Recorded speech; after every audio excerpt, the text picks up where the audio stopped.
Hello friends, आज ना हम शुरू करते हैं न्यूट्रिशन। इससे पहले हम 3-4 चैप्टर कर चुके हैं, जैसे सर्कुलेटरी सिस्टम हो गया, स्केलेटल सिस्टम हो गया, रेस्पिरेटरी सिस्टम हो गया, एक्सक्रीटरी सिस्टम हो गया। अब हम करते हैं न्यूट्रिशन। तो हमारी बॉडी को कांस्टेंट एनर्जी और हीट की रिक्वायरमेंट पड़ती रहती है, तो हमें काम करने के लिए जो भी एनर्जी चाहिए वो किससे आती है, जो भी हम फूड इंटेक करते हैं उससे। तो जो हमारा फूड इंटेक करते हैं हम, उससे हमें बेसिकली यही चीज़ें सारी मिलती हैं: carbohydrates, protein, fat, vitamins, minerals, water, fibre. तो प्रोटीन, कार्बोहाइड्रेट और फैट, इन तीनों से हमें एनर्जी मिलती है। और जो ये नीचे वाले चार हैं, इनसे हमें एनर्जी नहीं मिलती, लेकिन ये हमारी बॉडी के लिए बहुत ही ज़रूरी होते हैं। कार्बोहाइड्रेट्स, प्रोटीन्स और फैट ये हमें एनर्जी देते हैं, और ये जो नीचे वाले हैं इनकी कमी से हमें डिजीज़ भी हो जाती हैं। और वैसे भी ये हमारी बॉडी फॉर्मेशन के लिए या इनकी हमारी बॉडी में रिक्वायरमेंट पड़ती रहती है, एनर्जी नहीं मिलती है। लेकिन ऊपर वाले तीनों से हमें एनर्जी भी मिलती है। जो भी हम काम करते हैं उसके लिए जो एनर्जी चाहिए होती है वो हमें इन तीनों से ही मिलती है। अब एक एक करके सारे समझते हैं। सबसे पहले देखते हैं कार्बोहाइड्रेट्स। कार्बोहाइड्रेट्स में क्या क्या है? कार्ब से बन गया कार्बन, उसे ऑक्सीजन, और हाइड्रेट से हाइड्रोजन लगा लेते हैं। तो कार्बन, हाइड्रोजन और ऑक्सीजन, ये तीनों कहाँ होते हैं? कार्बोहाइड्रेट्स में। अगर कोई आपसे पूछे कि नाइट्रोजन होता है कार्बोहाइड्रेट्स में, तो हम क्या कहेंगे? नहीं, नाइट्रोजन नहीं होता। तो ऐसे ही बता देंगे, ये तीनों चीज़ें होती हैं बस इसमें। और इनका रेशियो क्या होता है? कार्बन, हाइड्रोजन और ऑक्सीजन का 1:1, ठीक है। और हमें 1 ग्राम कार्बोहाइड्रेट से कितनी एनर्जी मिलती है? वो मिलती है 4.2 किलो कैलोरी, 4.2 किलो कैलोरी। और प्रोटीन से मिलती है 4.3, और फैट से मिलती है 4.9 किलो कैलोरी। तो सबसे कम मिलती है इससे, इन तीनों में अगर कंपैरिजन करें तो। लेकिन सबसे जल्दी की बात करें तो सबसे जल्दी हमारा कार्बोहाइड्रेट से टूटता है, और सबसे जल्दी हमें एनर्जी कार्बोहाइड्रेट्स से ही मिलती है। उसके बाद हमारा अगर टूटने की बात करें कि सबसे जल्दी कौन टूटता है? कार्बोहाइड्रेट, उसके बाद फैट टूटता है, उसके बाद सबसे लास्ट में प्रोटीन टूटता है। लेकिन प्रोटीन से एनर्जी कितनी मिलती है? 4.3, फैट से मिलती है 4.9, और कार्बोहाइड्रेट से मिलती है 4.2 किलो कैलोरी 1 ग्राम से। और हमें एक दिन में कितने एनर्जी की ज़रूरत पड़ती है? एक दिन में 2500 किलो कैलोरी एनर्जी की ज़रूरत पड़ती है हमारी बॉडी को। अब देखते हैं डाइजेशन कहाँ होता है कार्बोहाइड्रेट्स का। तो कार्बोहाइड्रेट्स का 2 जगह डाइजेशन होता है। पहले तो कुछ तो हमारा मुंह में ही पच जाता है, और फिर बाकी बचा हुआ स्मॉल इंटेस्टाइन में जाके पचता है। और यूनिट ऑफ कार्बोहाइड्रेट्स की बात करें तो वो होती है सैकेराइड। अब इस सैकेराइड के बेस पे हम कार्बोहाइड्रेट्स का डिवीज़न करते हैं, तो इसको 3 पार्ट में बांटते हैं। फिर कार्बोहाइड्रेट्स को सबसे छोटे वाला होता है मोनोसैकेराइड, फिर डाइसैकेराइड, फिर पोलोसैकेराइड। तो मोनोसैकेराइड जो होता है वो सिंपलेस्ट फॉर्म होता है। जब कार्बोहाइड्रेट को हम तोड़ते जाएंगे कॉम्प्लेक्स को, तो सबसे लास्ट में जो बचेगा सिंगल वाला वो होता है मोनोसैकेराइड। उसमें सिर्फ 1 यूनिट प्रेजेंट होती है। और डाइसैकेराइड में 2, और इसको हम ओलिगोसैकेराइड भी कहते हैं भाई, 2 से 10 तक जो जिसमें यूनिट प्रेजेंट होती हैं सैकेराइड की। पॉलीसैकेराइड में जब हम 10 से ज़्यादा यूनिट्स जोड़ते चले जाते हैं तो वो हो जाता है पॉलीसैकेराइड। मोनोसैकेराइड देखते हैं। मोनोसैकेराइड में क्या होता है? सिंगल यूनिट प्रेजेंट होती है। इसके कुछ एग्जाम्पल हैं: ग्लूकोज, फ्रक्टोज, गैलेक्टोज, हेक्सोज और राइबोज। ये सब किसके एग्जाम्पल है? मोनोसैकेराइड के। और इसकी सिंपलेस्ट फॉर्म जो होती है कार्बोहाइड्रेट्स की, वो होती है ग्लूकोज। हम जो कुछ भी खाते हैं अल्टीमेटली ग्लूकोज में ही टूटता है, कार्बोहाइड्रेट की बात करें तो। और जो ग्लूकोज होता है इसे हम ब्लड शुगर के नाम से भी जानते हैं। क्वेश्चन पूछ लेते हैं ब्लड शुगर का दूसरा नाम क्या है, तो हम कहेंगे ग्लूकोज। अब देखते हैं फ्रक्टोज। फ्रक्टोज क्या होता है? ये नेचुरली स्वीटेस्ट होती है, मतलब नेचुरली जो भी कार्बोहाइड्रेट्स पाई जाती हैं उनमें सबसे ज़्यादा मीठी होती है। और ये कहाँ मिलती है? फ्रूट्स में। और जो मक्खियाँ होती है वो फ्रूट्स को ही सक करके हनी वगैरह प्रोड्यूस करती हैं, तो हनी में भी यही पाई जाती है। फिर ये नेचुरली स्वीटेस्ट होती है, आर्टिफिशियली स्वीटेस्ट अलग होती है। याद रखना, फ्रक्टोज क्या है, नेचुरली स्वीटेस्ट होती है और फ्लो में पाई जाती है ये। और इंस्टेंट एनर्जी की बात करें कि भाई सबसे जल्दी एनर्जी हमें किससे मिलेगी, तो हमें मिलेगी मोनोसैकेराइड से। अब चलते हैं डाइसैकेराइड या ओलिगोसैकेराइड। ठीक है, इसे हम ओलिगोसैकेराइड भी कहते हैं। इसमें क्या होता है, 2 से 10 यूनिट को हम कंबाइन कर देते हैं जब मोनोसैकेराइड की, तो उसे कहेंगे डाइसैकेराइड या ओलिगोसैकेराइड। इसके एग्जाम्पल होते हैं लैक्टोज, माल्टोज और सुक्रोज। लैक्टोज को हम मिल्क शुगर भी कहते हैं। मिल्क शुगर का दूसरा नाम पूछे तो उसे लैक्टोज। और इसी के इसमें टूटती है ग्लूकोज और ग्लैक्टोज में, क्योंकि इसमें तो 2 से ज़्यादा वो है ना, एक से ज़्यादा है, 2 से 10 यूनिट प्रेजेंट हैं, तो ये टूटेंगी किसी न किसी में, तो क्योंकि सिंपलेस्ट फॉर्म में ही तो हम डाइजेस्ट करेंगे ना, तो ये ग्लूकोज और ग्लैक्टोज में टूटती हैं। फिर अब देखते हैं माल्टोज किस में टूटता है, ग्लूकोज में टूटता है। अब देखते हैं सुक्रोज। ये सारे किसके एग्जाम्पल हैं, डाइसैकेराइड या ओलिगोसैकेराइड के।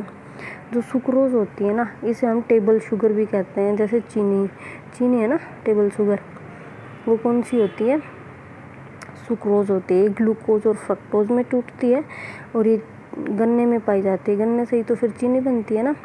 अब देखते हैं पॉलीसैकेराइड। इसमें 10 से जब ज़्यादा यूनिट जुड़ जाती हैं कार्बोहाइड्रेट्स की या मोनोसैकेराइड्स की या सैकेराइड्स की, तो उसे कहेंगे पॉलीसैकेराइड्स। जैसे सेम ही उसमें होता है, पॉलीमर बनता है ना छोटे छोटे उससे मिलके केमिस्ट्री में, तो ऐसे ही छोटे छोटे वो जुड़ के यूनिट जुड़ के जब 10 से ज़्यादा यूनिट जुड़ जाती हैं तो उसे कहेंगे पॉलीसैकेराइड। इसके एग्जांपल देखते हैं। एक तो इनको हम ह्यूमन जो है वो डाइजेस्ट नहीं कर सकते, डाइजेस्ट बहुत ही मुश्किल हो जाता है हम लोगों के लिए डाइजेस्ट कर पाना, क्योंकि इसमें बहुत ज़्यादा यूनिट जुड़ी होती है और हमें इसको तोड़ते फिर मोनोसैकेराइड या ग्लूकोज में कन्वर्ट करना पड़ता है, तब जाके हम इसे डाइजेस्ट कर पाएंगे। तो इसे ज़्यादातर जो है वो एनिमल से डाइजेस्ट कर सकते हैं। ये कहाँ पाया जाता है, इसमें कुछ एग्जांपल हैं। जैसे पहला होगा स्टार्च कहाँ पाया जाता है, जो भी ग्रेन्स होते हैं, अनाज होते हैं, उनकी जो आउटर कवरिंग होती है उसमें पाया जाता है स्टार्च। और इसी से जो ये आउटर कवरिंग से फिर जो बच जाता है, जैसे हम आटा वगैरह छानते हैं तो उसके ऊपर जो बच जाता है चोकर, वो वाला होता है। और उसी से क्या बनता है, कैप्सूल के कवर किससे बनते हैं, स्टार्च से। अब देखते हैं सेल्यूलोज क्या होता है, प्लांट की सेल वाल जो होती है उसमें होता है ये सेल्यूलोज की बनी होती है वो।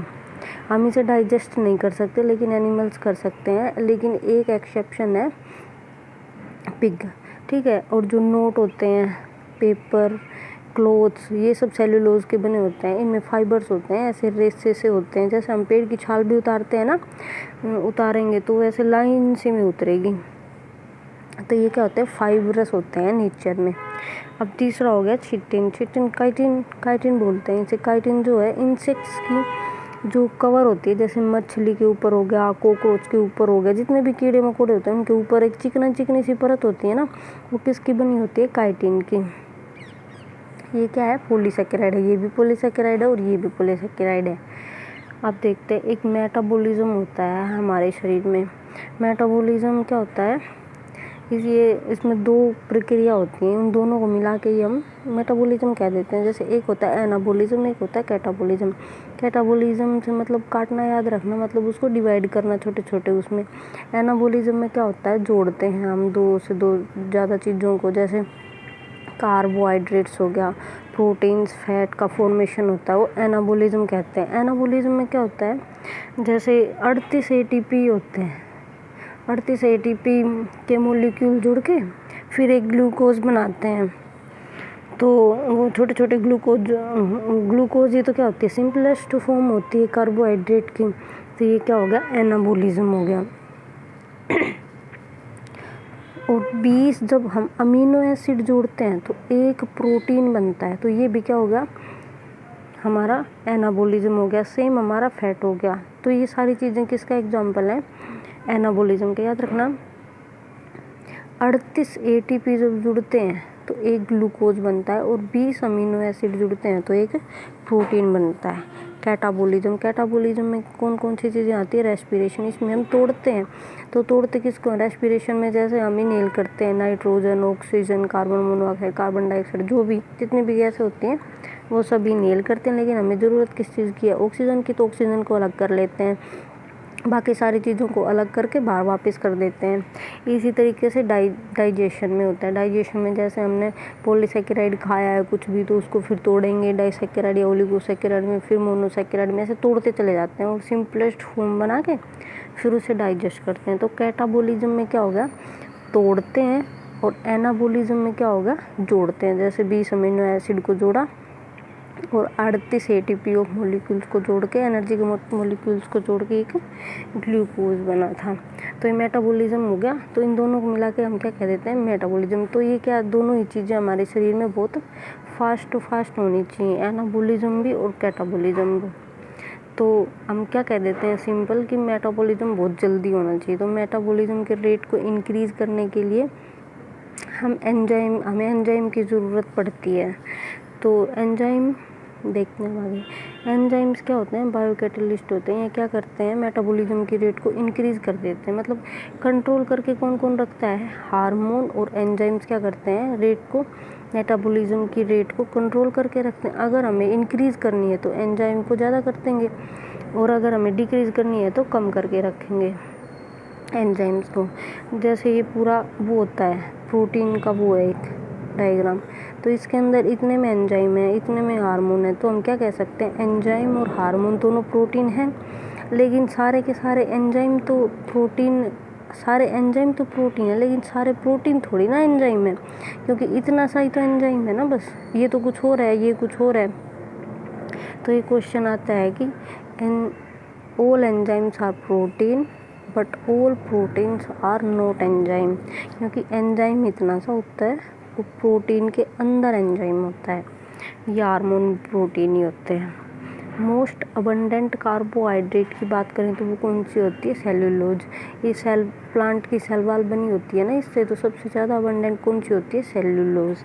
आर्टिफिशियल कार्बोहाइड्रेट्स की बात करते हैं तो होती है एस्पार्टेम, और ये क्या होती है? आर्टिफिशियली स्वीटेस्ट होती है। तो नेचुरली स्वीटेस्ट कौन सी बताई थी? फ्रक्टोज। Artificially sweetest aspartame. एक होती है डेक्सट्रोज, भी आर्टिफिशियल कार्बोहाइड्रेट होती है। डेक्सट्रोज जो होती है ये वो होती है आर्टिफिशियल वाली होती है। और डॉक्टर वगैरह जब कोई मरीज़ को, जैसे हम ओलिगो या पॉलीसेकेराइड तो दे नहीं सकते, और हमें एनर्जी सबसे जल्दी किससे मिलती है? कार्बोहाइड्रेट से। तो हम डेक्सट्रोज की बोतल चढ़ाते हैं उसे, ग्लूकोज की, उसमें मेनली तो डेक्सट्रोज ही होता है। देखते हैं आगे प्रोटीन के बारे में देखते हैं। अब क्या था? Carbohydrates, proteins and fat are the carbonic compounds. इनमें क्या होता है? कार्बन प्रेजेंट होता है। कार्बोहाइड्रेट्स में क्या था? कार्बन, ऑक्सीजन और हाइड्रोजन। प्रोटीन में क्या होता है? प्रोटीन में होता है, ये सारी चीज़ें तो होती हैं, इसमें तो नाइट्रोजन भी ऐड होता है, ठीक है। तो इनमें कार्बन होता है, मतलब तीनों चीज़ों में। ये क्या होते हैं? कार्बोनिक कंपाउंड कहते हैं, बिकॉज कार्बन जो है प्रेजेंट होता है इनमें। और 1 ग्राम प्रोटीन से हमें कितनी मिलती है एनर्जी? 4.3 kilo calorie. कार्बोहाइड्रेट से कितनी बताई थी? 4.2 किलो कैलोरी। और फैट से 4.9 किलो कैलोरी बताई थी, ठीक है। और प्रोटीन की बेसिक यूनिट कौन सी होती है? Amino acid. जैसे कार्बोहाइड्रेट्स तो छोटा छोटा करके ग्लूकोज में जाके टूटता है, सिंपलेस्ट फॉर्म, मतलब ग्लूकोज से छोटा नहीं हो सकता। ऐसे ही प्रोटीन जो है वो अमीनो एसिड से छोटा नहीं हो सकता। और 20 अमीनो एसिड जब जुड़ जाते हैं तो एक प्रोटीन बनता है। और उन 20 में 10 तो असेंशियल होते हैं, 10 नॉन असेंशियल होते हैं। जो असेंशियल होते हैं ये हम फूड के थ्रू इनटेक करते हैं, जब हम खाना खाते हैं उसमें जो प्रोटीन प्रेजेंट होते हैं वो वाले होते हैं 10 असेंशियल। और 10 नॉन असेंशियल हमारी बॉडी में ही होते हैं, पहले से ही प्रेजेंट होते हैं। तो वो दोनों जब जुड़ेंगे तो 20 मिलेंगे, फिर उन 20 अमीनो एसिड से क्या बनेगा? एक प्रोटीन बनेगा। प्रोटीन में क्या क्या होता है, कार्बन, हाइड्रोजन, नाइट्रोजन, ऑक्सीजन, ये सारी चीज़ें प्रोटीन में प्रेजेंट होती हैं, लेकिन कार्बोहाइड्रेट्स में नाइट्रोजन नहीं होता। हाँ, देखते हैं प्रोटीन का डाइजेशन कहाँ होता है। प्रोटीन का डाइजेशन होता है पेट में। पेट में कौन सा एंजाइम करता है, पेप्सिन एंजाइम, और एक होता है स्मॉल इंटेस्टाइन में। स्मॉल इंटेस्टाइन में कौन सा करता है, ट्रिप्सिन एंजाइम। और जो 2 अमीनो एसिड हैं इनके बीच में जो बॉन्ड होता है वो होता है पेप्टाइड बॉन्ड। और प्रोटीन के सोर्स कौन से हैं, सोयाबीन सबसे अच्छा बेस्ट सोर्स होता है, मिल्क, एग, पल्सेज और कुछ मांस मछली होती हैं। मांस में मतलब जो नॉन वेजिटेरियन होते हैं उनको सबसे ज़्यादा प्रोटीन मिल जाता है मांस वगैरह से। एग में नॉन वेजिटेरियन है उनके लिए सोयाबीन सबसे अच्छा सोर्स होता है। अब कुछ डिजीज़ देखते हैं प्रोटीन की डिफिशियंसी से जो होती हैं। एक तो होती है क्वाशियोरकोर, ये होती है 2 से 5 साल के बच्चों में। दूसरी होती है मेरास्मस, ये होती है 1 से 2 साल के बच्चों में। आपने देखा होगा जो नॉर्मली 2 से 5 साल के बच्चे होते हैं उनमें प्रोटीन की कमी के कारण क्या होता है, पेट इतना ज़्यादा बाहर निकल आता है उनका, और उनकी स्किन पे बहुत सारे रिंकल्स हो जाते हैं। तो किससे होता है, प्रोटीन की कमी से होता है। अब देखते हैं वाटर क्या होता है, हमारी बॉडी में 65% होता है, और ये किसके काम आता है, रेगुलेट करता है हमारे बॉडी के टेम्परेचर को। ऐसा नहीं है कि बॉडी है तो उसमें 65% एक जगह वाटर मिल जाएगा, सब जगह होता है, पूरी बॉडी में वाटर होता है। छोटी छोटी सेल्स हैं, हमारी बॉडी सेल से तो बनी है, उसमें भी हर सेल में वाटर होता है। तो 65% होता है हमारी बॉडी में वाटर।